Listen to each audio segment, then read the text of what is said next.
Welcome to my channel it's Zhuhai teach. আপনারা সবাই কেমন আছেন? আশা করি সকলে ভালো আছেন।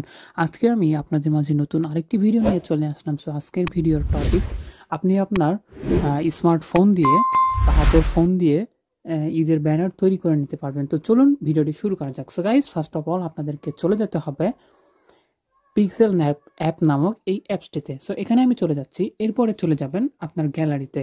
সো এখানে ক্লিক করবেন। ক্লিক করার পর এই যে ফ্রম গ্যালারিতে চলে যাচ্ছি। এখান থেকে আপনি একটি ফটো সিলেক্ট করবেন, ব্যাকগ্রাউন্ড ইমেজ। সো ব্যাকগ্রাউন্ড ইমেজটা কোথায় পাবেন চলুন আমি দেখিয়ে দিই। আপনারা চলে যাবেন গুগলে। সো গুগলে চলে গিয়ে এখানে সার্চ করবেন Eid Eid banner design background. দেখুন এখান থেকে চলে আসবে। তারপরে ইমেজে চলে যাবেন, অল থেকে ইমেজে এখান থেকে যে কোনো একটি ইমেজ আপনারা সিলেক্ট করে নেবেন, ডাউনলোড করে নেবেন। সো ডাউনলোড করলে আপনার গ্যালারিতে চলে যাবে।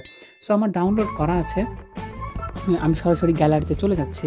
সো এখান থেকে এবার আমি একটি ব্যাকগ্রাউন্ড ইমেজ ডাউনলোড করে নিলাম। সো ডাউনলোড করে এবার আমি ওকেতে ক্লিক করে দিব। ওকেতে ক্লিক করার পর এখান থেকে আমি ক্লিক করব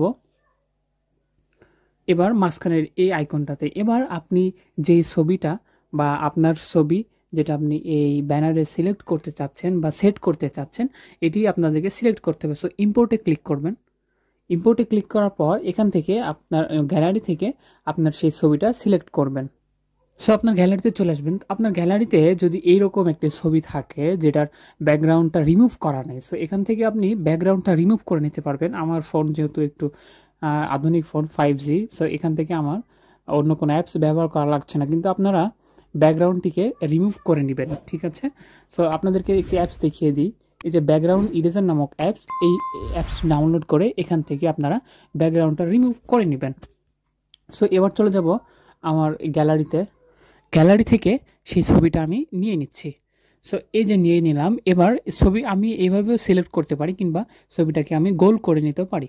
সো এখান থেকে আমি পিকচারটা গোল করে নিচ্ছি এরকমভাবে, দেখেন। সো এখান থেকে আমি গোল করে নিলাম। গোল করে নিয়ে এই যে গোল একটা বৃত্ত আছে, এই বৃত্তে আমি বসিয়ে দিব। সো এরকমভাবে হালকা বড় করে নেবেন। এই যে দেখেন আমি বসিয়ে দিলাম। সো বসানোর পরে আপনারা একটু যদি লিখতে চান, আপনার নামটা এখানে লিখে দেবেন। এই যে টেক্সট এ নামক অপশন, এটাতে টেক্সটে ক্লিক করবেন। সো টেক্সটে ক্লিক করার পর এখান থেকে নাম আপনারা লিখে দিবেন। যে কোনো একটা নাম লিখে দিতে পারেন। আমি একটি লিখে দিচ্ছি। সো ওকে ক্লিক করবেন। ওকেতে ক্লিক করার পর এখানে হালকা বড় করে দিবেন। বড় করে দেওয়ার পরে এখানে কালারটা সিলেক্ট করবেন। সো কালার সিলেক্ট করে একটু ভালো কালার দিবেন, যেহেতু হলুদটা একটু বেশি ফোটে। এটাতে ক্লিক করে ওকে করে দিবেন। এরপরে আপনাকে ফ্রন্টে যেতে হবে। এবি ফ্রন্ট, দেখেন এটাতে ক্লিক করে দেবো। মাই ফ্রন্ট, এটা আমার ডাউনলোড করা ফ্রন্ট। সো এটা কিভাবে ডাউনলোড করবেন আমি আমার ভিডিওতে দেখিয়ে দেবো। সো দিয়ে দিলাম, ওকে করলাম। সো ওকে করে দেখেন লেখাটাও স্টাইলিশ হয়ে গেল, সুন্দর একটু দেখাচ্ছে। সো আমার কিন্তু দেখেন ব্যানার কমপ্লিট, নিমিশেই কমপ্লিট। এরপরে আপনারা গ্যালারিতে এই ছবিটা কীভাবে সেট করবেন, এখানে ওপরে চলে যাবেন।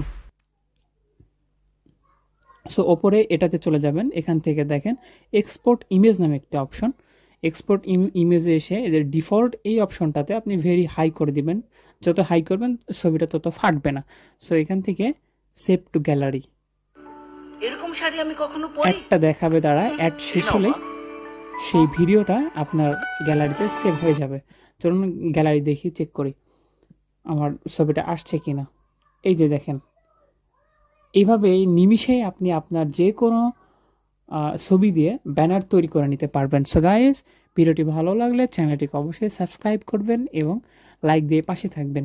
ধন্যবাদ।